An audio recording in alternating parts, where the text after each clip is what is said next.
Hey everybody, it is me, Super Paul Games. Welcome back to Aviary Attorney.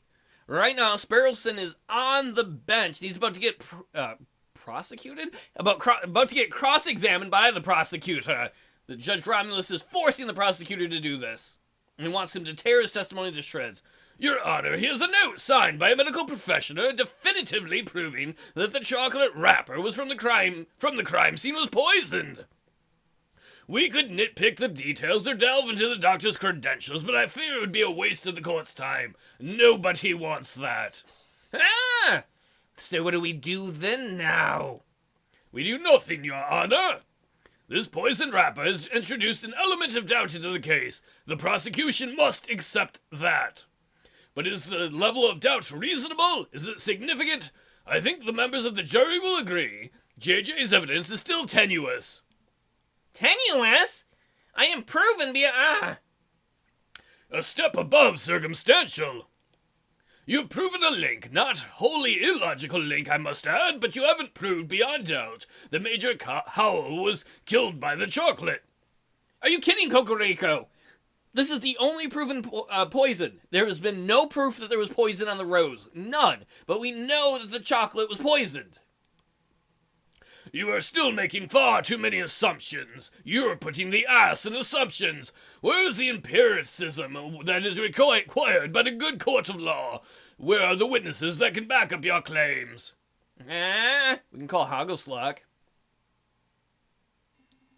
Oh, I brought a witness along. Maybe she can help. Is it the girl? Oh, it's Swanee McSwanbutt. Hello. You! Yes! Judge Romulus does know the girl. I think he set her up for it. Sparrowson, it's great to see you on your feet. And you have been an enormous asset to the case. But what are you trying to pull off now? Surprise witness!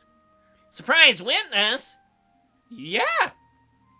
I remember you mentioning that Cocorico liked calling surprise witnesses, so I thought I'd beat him at his own game, Falcon. Good show, huh? I brought the flower girl, Mademoiselle Signe, so that she can testify about Prince Juan's character. Sparrowson, that's not important. She gave the poison stuff to Mr. Howell. You're putting me in a difficult position, Sparrowson. Just moments before you arrive, we, the court, established that Mademoiselle Signe is a possible suspect for the case. That's all right. She's not our client. Oh dear, what? That can't be right. I don't think she did it. Well, I don't think she knew what was going on, because if she did, why would she come testify? Sparrowson, it's okay. Monsieur Falcon, I would like to testify. You want to testify? Do you understand what you're agreeing to? I do. I have accepted my fate. Prosecutor, do you have any objections to me calling upon the Mademoiselle here as a witness? Oh, no, none. Bearing in mind, of course, that you are here to defend Prince Juan, not to convict Mademoiselle Signe. Prosecuting is my job. What, you're afraid someone's going to take your job, Cocorico? Yeah, of course. I have no objections either. Please proceed, witness. Speak the oath. The oath? Say that you swear to speak without hatred, without fear, to tell the whole truth and nothing but the truth. What, does she want to lie? I swear, Your Honor, I swear to speak without hatred and without fear, to tell the whole truth and nothing but the truth, so help me. Good, very good. Please state your name and occupation for the court record. My name is Catherine Marie Signe, and I'm a flower seller. Could you stand a little closer there, Sparrowson? Mademoiselle Signe, tell the courtroom of your activities on the morning of the 7th of January. Very well. I saw the king and his entourage enter the Louvre around 9 o'clock. I found, when they came to stop in the Salute de Tibre, I stepped forward and offered the king a chocolate. He refused, but a guard, a big dog by the name of Major Howell, was happy to oblige. The guard died because I, personally, had previously added poison to the chocolates. Bullshit! You did not, girl! You didn't add the chocolate poison. I know the wolf did. No, that can't be right. You're trying to take the fall for the wrong person. Damn it, girl. Damn it. I use poison derived from monkshood, a notoriously dangerous plant. As a flower seller, it was simple to acquire. Why did you do it, mademoiselle? Why? Monsieur, people have tried to kill the king before, and people will try again. So that's your argument? You're saying, well, I killed him because somebody's gonna try to. He is a vile man who has no respect for or love for the people who suffer under him. You got set up, girl. I did it to better the French people. Well, I don't believe that at all. Falcon, say something. Mademoiselle, are you being coerced or threatened? Speak freely. No, monsieur, I am confessing to my own volition. It is my guilt and nobody else's. You're saying that because the judge is the one who set you up. There must be a way to get around this. Intriguing. Pretty convincing. We gained some favor with the jury, but what about her? Well, defense, it looks like you wormed a confession out of this murderer's pute.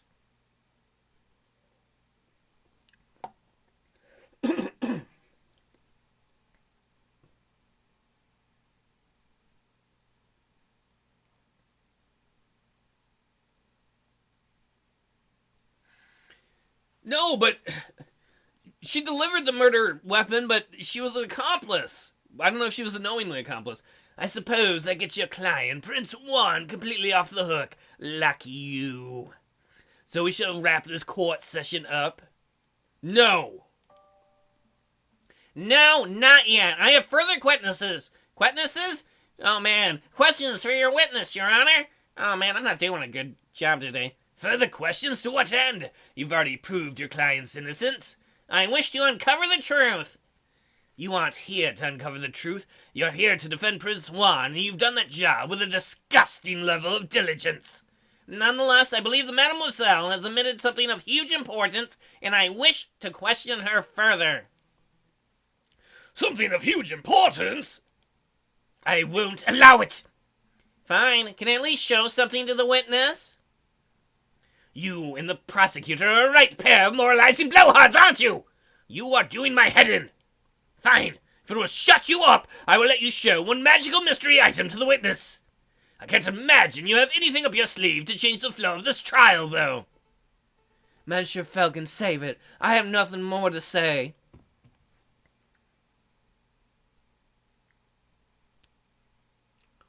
Well, we could show the chocolate bar that she gave. We could show the receipt. We could show the tickets.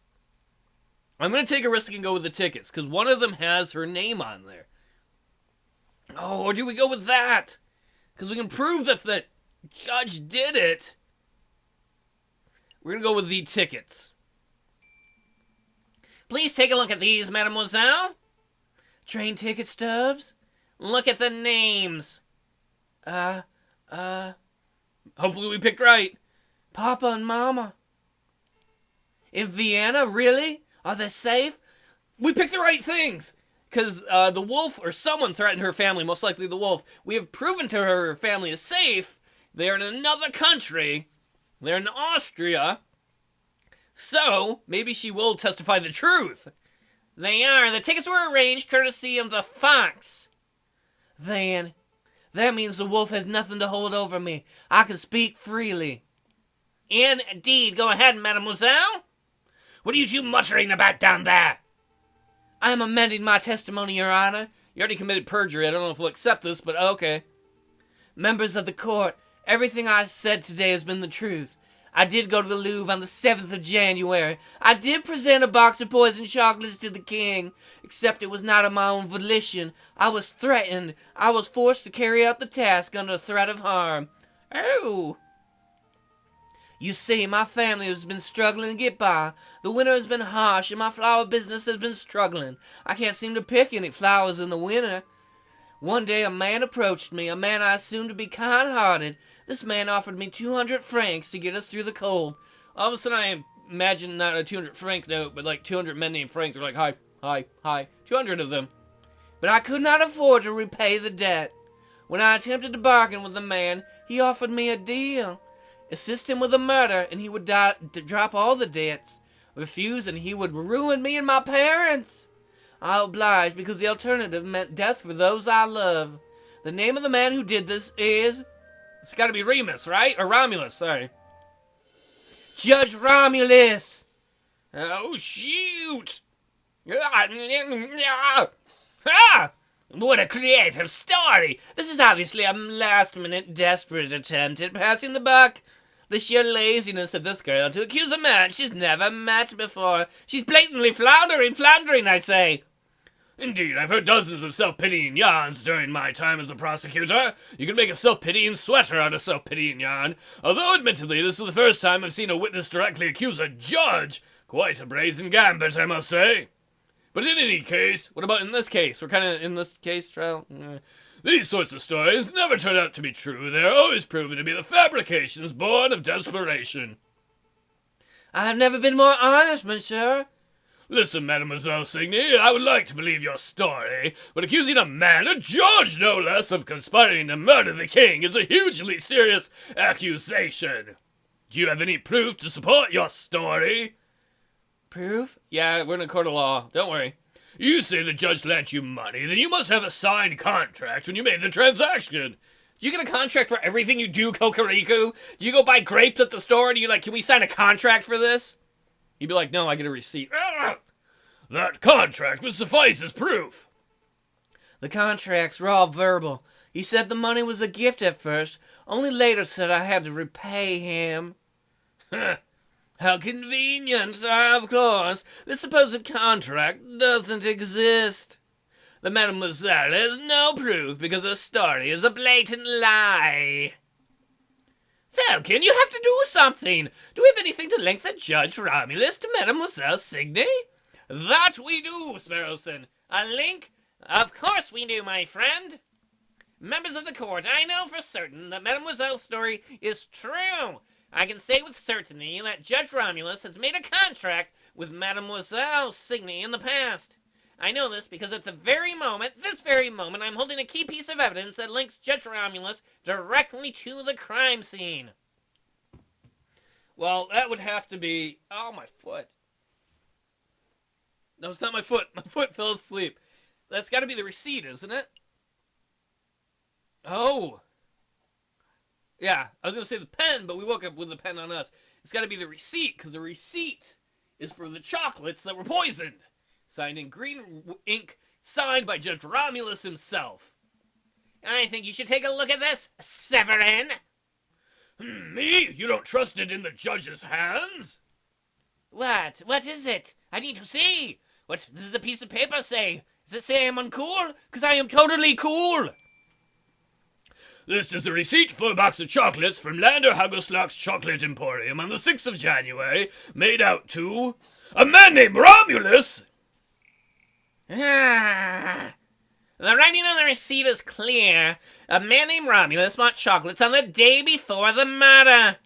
These chocolates happen to be of the same brand and flavor as the ones that were used in the royal assassination attempt. By itself, this evidence would not be definitive. It would only suggest that the judge has some sort of sweet tooth. But taken in conjunction with the Mademoiselle's updated testimony, That, and we can get Elephant Chocolate Man to come in and say that he requested a special filling. The judge did. That would imply that the judge was directly involved in the assassination attempt. That would guarantee us a mistrial. Judge Romulus, do you have anything to say about this? Oh, yes, yeah. That receipt's not mine. I haven't stepped foot in a chocolate shop in years. You cannot be serious. The receipt is indisputable proof of your purchase.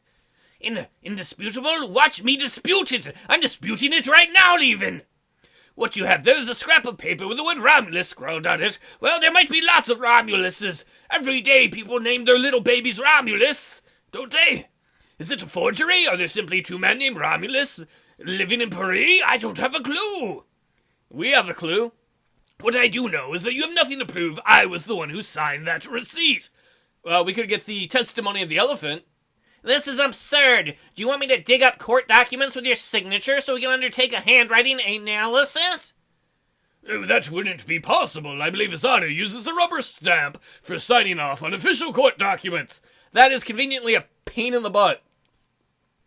Yes, that would be correct.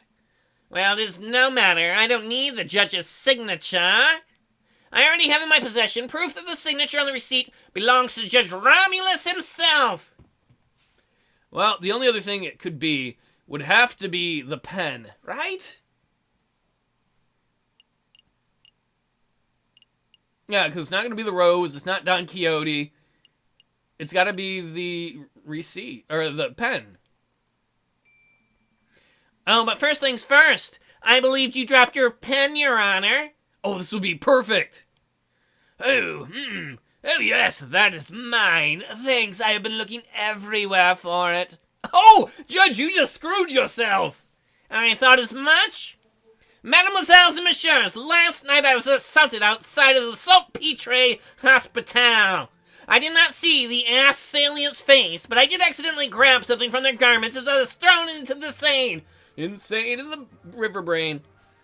Oh, so that's why you smell of fish. I thought you didn't wash down there. I wanted to say something, but I thought it might be rude.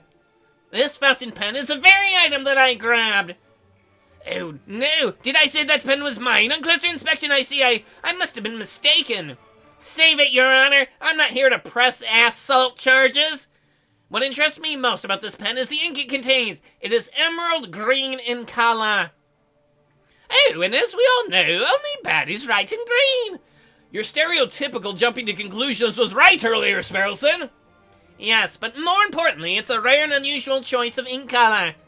I would venture that only a dozen people in all of Paris are arrogant enough to write in green.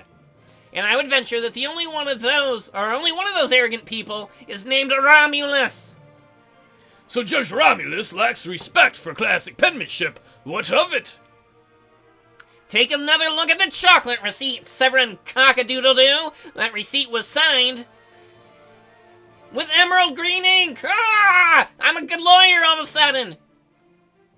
It is certainly quite a coincidence. No, there is no more room for coincidences. There is no more doubt. There is only one narrative that can tie this ridiculous string of evidence together. On the 6th of January, you, Judge Romulus, bought a chocolate box. I mean, a box of chocolates. Chocolate box sounds good. A box of chocolates with custom filling. That custom filling contained poison originating from the flowers of Mademoiselle Signy, a street seller who owed you a debt. On the 7th of January, you, Judge Romulus, leveraged that debt to force the girl to present the poisoned chocolates to the king. Then an idiot of a man by the name of Juan framed himself as the murderer in order to take the fall on Mademoiselle Signy's stead, because love is stupid. You pushed for Juan's guilt by priming a witness, Monsieur Toussaint Kingsley. So the judge is the one who got the kingfisher to spout out bullshit. And when that failed, you pressured Mademoiselle Signy to take full responsibility for the crime. That is the only narrative that makes sense. Admit it! Fine, I admit it, I did it! I purchased the chocolates, I added the poison! I put a peasant girl in jet just so I could force her to take the fall! I was the one who wanted the king murdered! I hate him so much! But there's not a damn thing any one of you can do about it! I am the one who holds the gavel! I am the one who passes the sentences! With a snap of my fingers, I could have each and every one of you guillotined at the place de Austerlitz before nightfall. Who judges the judges? Who stands above me? Nobody! Not even God can condemn me when I sit so highly. What if I get a higher chair than you? Attempting to murder a king, corrupting the court de asses. What an utterly repulsive individual. Don't touch me, you dirty pig. You have no authority over me. He doesn't, but I do. Take him away, Inspector. Yeah! Go King! Go King! I don't believe in royalty, but nice job. I'm not done! You can't find the king in contempt! I'm not done with any of you! You're all guilty! You'll see! A revolution is coming! The rebels will overturn Paris! The king and the government will fail! The bourgeoisie will be slaughtered! We shall have a glorious second republic! A republic free of class, where everyone is free and equal! I believe in that too, man.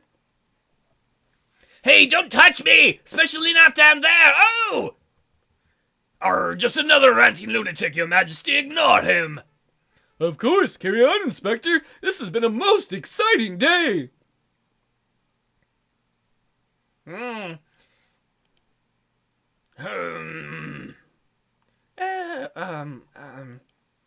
What? Hey, what happens now? Oh, Judge Cornel?